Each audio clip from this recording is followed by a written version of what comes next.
English shorthand dictation ready now. Drawing to a close has been a difficult one by any standards. It has been a year of crisis and of crisis management. It has also been a year of great economic challenges and bold new initiatives. When the new government assumed office 8 months ago, we inherited an economy on the verge of collapse. Inflation accelerating rapidly. The balance of payments was in serious trouble. The foreign exchange reserves were barely enough for 2 weeks of imports. Foreign commercial banks had stopped lending to India. Non resident Indians were withdrawing their deposits.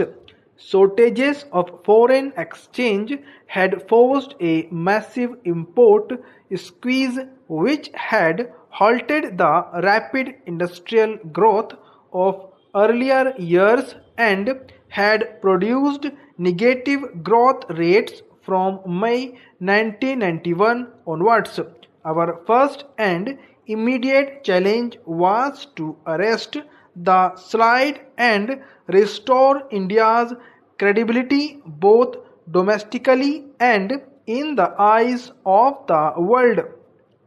To achieve this objective, we had to make immediate measures to avert a default in international payments and also take steps to restore macroeconomics balance in the economy in the short run with a view to controlling inflation and reducing the balance of payments deficit to a manageable level.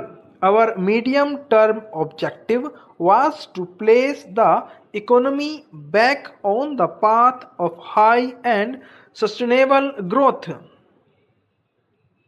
The new government took several initiatives in pursuit of these objectives. We took emergency measures to prevent a default in external payments which would have been highly disruptive.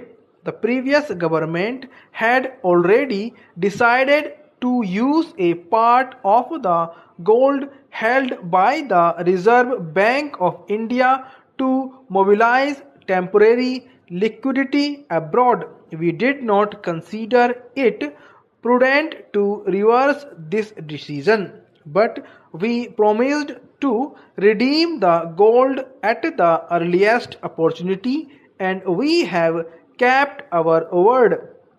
We began the process of restoring macroeconomics balance by seeking to reduce the fiscal deficit which had grown very large in the previous year.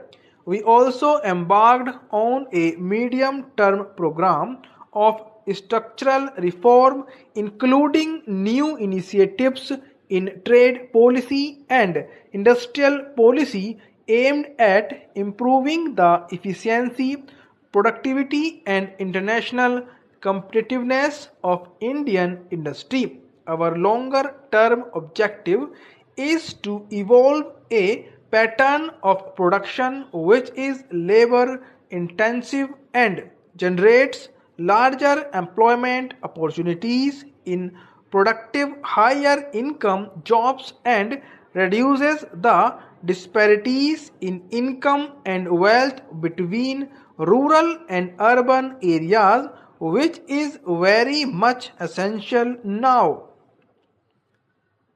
Stabilization and structural adjustment are never painless or quick, especially when we are dealing with imbalances and structural rigidities which have built up over several years to bring the economy back to a path of rapid and sustainable growth, a firm commitment to austerity, the pursuit of excellence, and the promotion of Efficiency and productivity for the benefit of the common people has to be an integral part of this effort.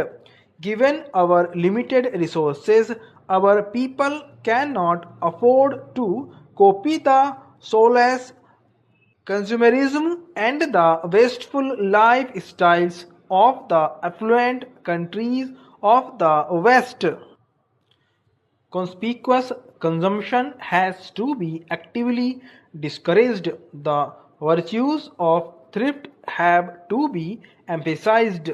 The owners of wealth, as Gandhiji used to say, must learn to regard themselves as trustees of society. We cannot postpone structural reform and adjustment, but we must ensure that the burden of adjustment on the poorer and weaker sections of our society is reduced to the maximum possible extent. We are traveling through difficult and uncharted terrain where no action is without attendant risks.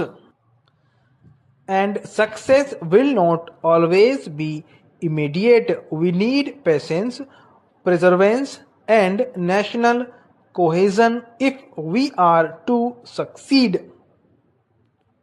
It has been alleged by some people that the reform program has been dictated by the IMF and the World Bank.